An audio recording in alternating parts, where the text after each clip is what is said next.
مکرمانچی بله فهم ندکر نزانم بو رژه اورفالیه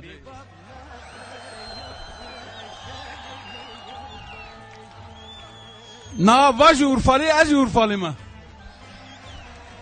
ابزی کرمانچی ازی کرمانچیم ابزی şarkıdı ben de şarkıdı ben bat kesi top bana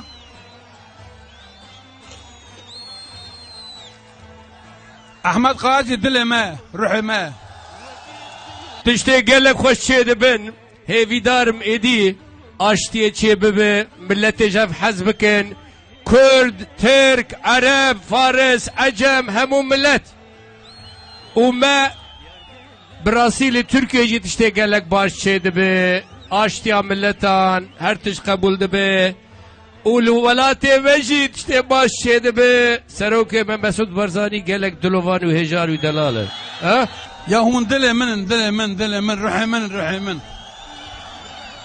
hun gelek azizi benim aramızda Türkiye'ciyem bejin aramızda çok değerli Türkiye'den gelen Türk, Kürt arkadaşlarımız da var. Onlar da bilhassa özellikle değerli Şırnak Valisi Sayın Turgut Bey de burada bulunuyor. Hoş geldiler, sefalar getirdiler. Oradan gelen herkes hoş geldi, sefalar getirdi. Yaşasın dostluk, barış, kardeşlik. Budur bizim şiarımız. Em hünermend jiboviya em hizmeti dikin. Medvi hizmetame jibo aşti hergab berhem be. Biz Türkiye'de geliştirilen barış sürecini de kutluyoruz, destekliyoruz, sahip çıkıyoruz. Medvi her peşkeve, her peşketin çavi ve hemya majdikim İvotuvel sekiviş. Şimdi ben biraz Urfa Kürtçesi konuştuğum için belki çeviremeyebilirim. Şöyle diyeyim. Sayın Başbakanımız her seçimden sonra nasıl balkon konuşması yapıyor? Ne diyor balkon konuşmasında? Barıştan bahsediyor. Sevgiden, insanlıktan bahsediyor değil mi? Bu da bizim balkon konuşmamız. Biz de şu anda balkondan konuşuyoruz. Biz de barış istiyoruz, sevgi istiyoruz. Başka hiçbir şey istemiyoruz. Yaşasın barış, yaşasın sevgi.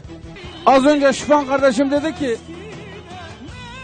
sevgili İbrahim Tatlıses dedi hem Kürtlere hizmet etti hem de Türklere. Ben aslında o da biliyor ki, ben de onu biliyorum. İkimiz de insanlığa hizmet ediyoruz. Yani hizmeti insana. Hum bixer hatın, sersereme hatın, barxudar bin Kadir Jwarazi be, hem ki her nartan vestiyan, huncu vestiyan, bir şey ve xer be.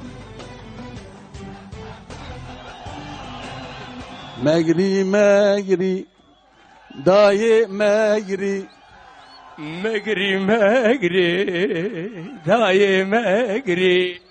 Megri, khalo megri. Megri, daye megri. Megri, babo megri. Megri,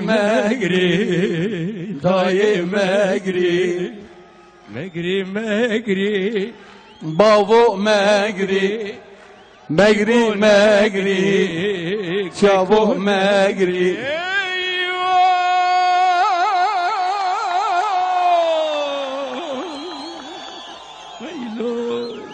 Eylo.